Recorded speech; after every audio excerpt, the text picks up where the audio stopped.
The Industry TV will give you a behind-the-scenes look of how our industry works. We're going to give you an in-depth look at some of the industry's most innovative products, services, and organizations. Then we're going to take a look behind the scenes and look at the manufacturing, the development, and the concept of everything. Then we're going to head out to the field and see how everything works. And that's not all. On this television series, you're going to get tips on hunting and producing video from top professionals in the industry. You're not going to want to miss an episode. Welcome to the Industry TV.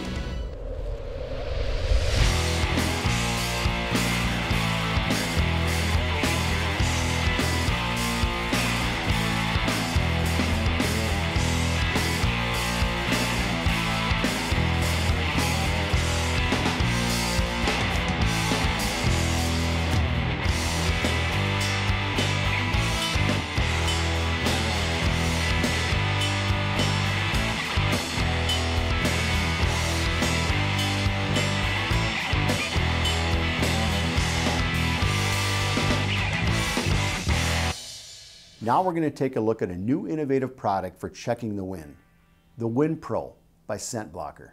Back in 2006, my business partner Dave Healy and I had been hunting for many years, bow hunting, and we wanted to come up with a better wind checker. All the other ones, you know, seemed to get hard in the cold and you always had to shake them. With our product, you don't have to do that. You just lightly squeeze it and it gives you the powder immediately. The WindPro is a multi-purpose tool. It's a wind checker, a cover scent, a deer attractant that'll help hold and retain deer in your area. We started out with a hot doe estrus. Since then we've added a dominant buck as well as a dirt scent. The advantage of using synthetic scents in our product is number one, it has a longer shelf life.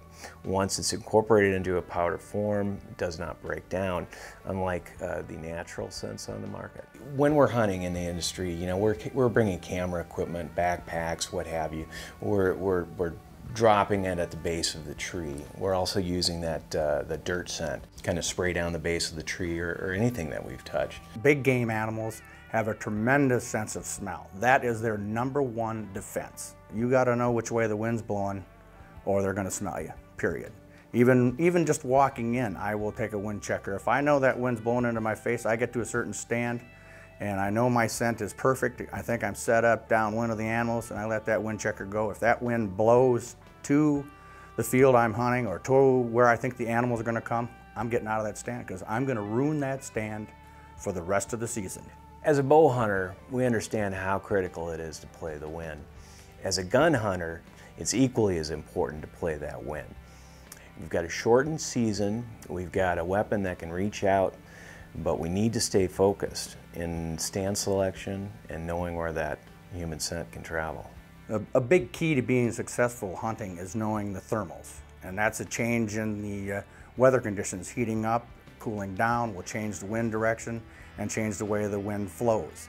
So you need to know that to hunt these animals, and the wind checker will help you do that. I haven't seen anything like this in the industry, and we're quite excited by it. You can pull up the weather for the day and say, okay, yep, the wind's out of the west. Well, you go sit in that stand that you thought was perfect, you get to that stand and that thermals are blowing in a different direction.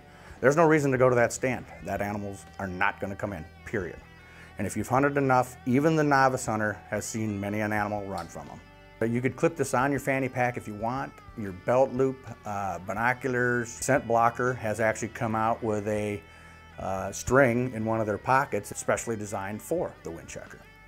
I was chatting with Nick Munt and Travis T-Bone Turner, and they use the WindPro wind checker, and they said, you know, unequivocally, you know, I've been wearing this thing for 3 years.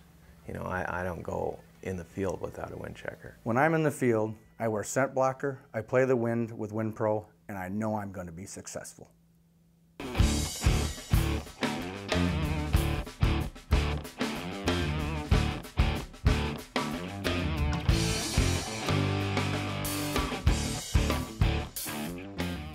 The Industry TV is brought to you by World Ventures,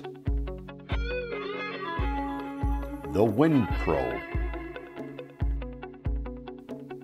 Gut Wrench, Matthews Bows, The Buckeye Dragonfly, Rod White's Land and Game, Herd Guard, The Extinguisher Deer Call, and Illusion Game Call Systems.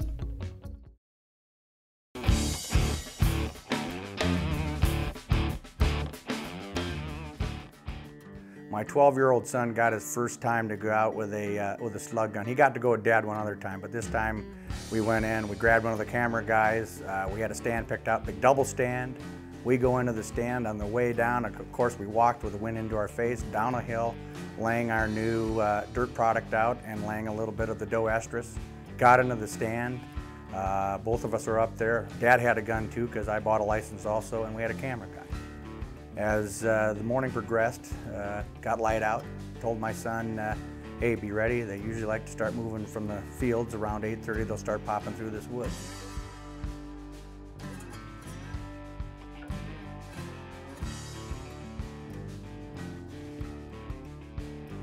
We're sitting there, and my son taps me on the shoulder and goes, Dad, there's a buck right there.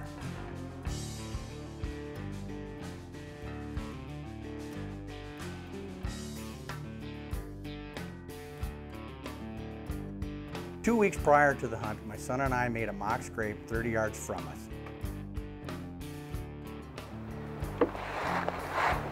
November 1st, 2009. A week away from the gun season here in Minnesota. Prime time to be in. We're testing our new Wind Pro doe estrus. We're going to make a mock scrape. You saw the deer stand we'll be hunting from. I'm bringing my young son to that. We've got a great rub line all the way along here, so it's time to make this and get out of the way.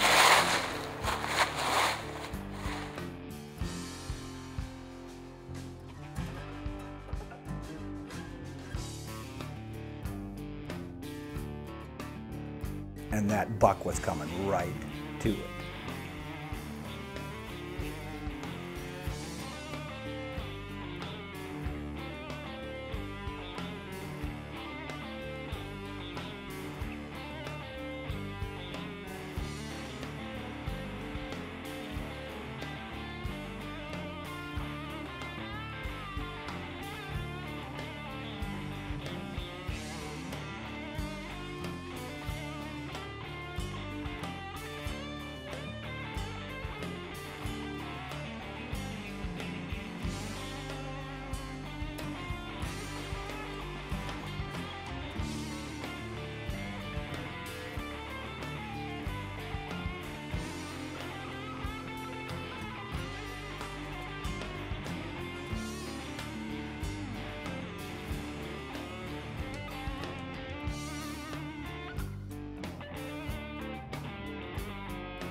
The wind is blowing behind us.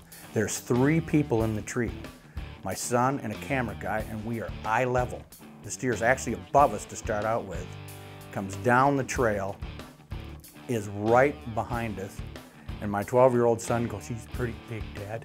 And I go, yeah, and I go, when you've got a shot, you go ahead and do it.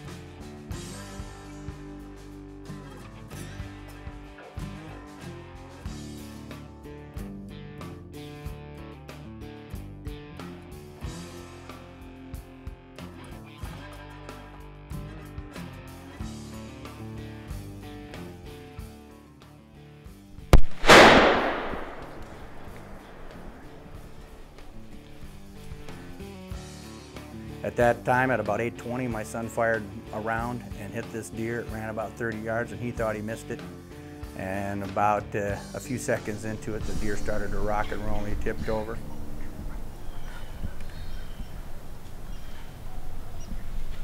He's going over.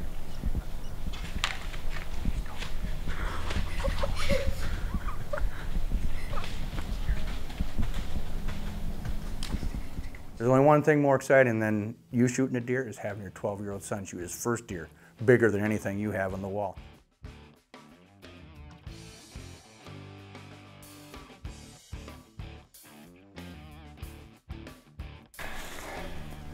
What do you think, man? Does this count?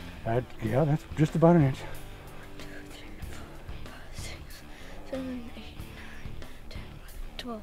12 pointer for the first deer. What do you think, man? Huh? He's awesome. Is he? That is a good deer. I think maybe they got a little freaked because that's right where we came down the trail. But we were wearing our scent blocker, weren't we? Yeah. You got just your pants on and a vest. It's 60 degrees out. And I think we shot him about 8:15. I told you after 8 o'clock we got to be ready. Oh, is he heavy? Yeah. Well, let's hold him up and get a good look at him. Oh, wow, huh?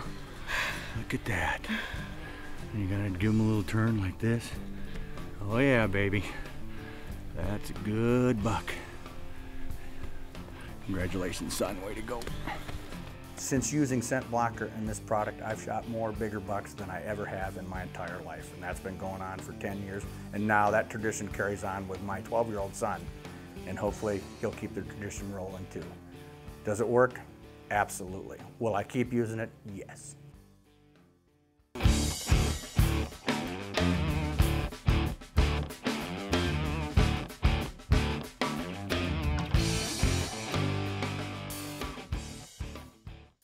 Everybody knows when you're big game hunting, the wind is probably the most crucial element of your hunt.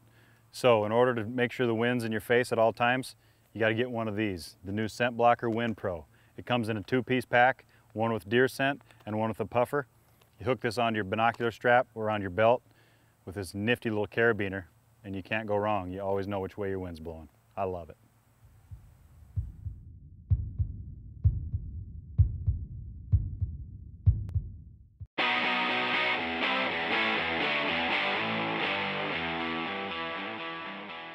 You know, when Brian and David brought me this product, a synthetic scent, I was a little bit curious of whether it would work or not, because I'm kind of a traditional guy, and when something works, I typically won't change it. But when they showed me video of how they use this product, where they put the mock scrape down with a camera on top of it, and the deer were coming in consistently, that certainly made me a believer, and I can't wait to test it out this fall.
To make that mock scrape, I'm looking for a tree or something overhanging so that they can use it as what we call a licking branch. But if it doesn't actually have one and you're in a situation where you want that mock scrape in a certain spot like I do here, you can always make your own licking branch.